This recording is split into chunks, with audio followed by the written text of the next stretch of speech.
здрасти! Здрасти! Удоволствие да се видим на това място! Винаги ще се виждаме на такива места. Трябва да подкрепим цяла България и тези фашисти. Тя Урсула фон дер Лайнен, дето е основила тия двамата. Да. Как им викаха? Прасетата? Прасетата! Аз ще им кажа и по-лоши работи, ама нищо. Кажи ли, отпусти са малко, не се причиняй. Ко да кажа, шибани прасета. То тайни няма. Да. Забелязваш ли, че времето е с нас? Да, допреди малко имаше порой. Всичките сме мокри, както виждате, но никой от тук, млади, стари хора, никой не мръдна.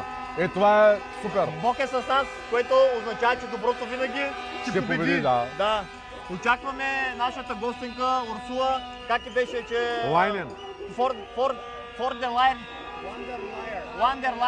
Вондерлайер. Урсула Вондерлайер. Очакваме да пристъпи всеки момент и да я посрещне. Даже ще сложим питка с мед. Питка с мед?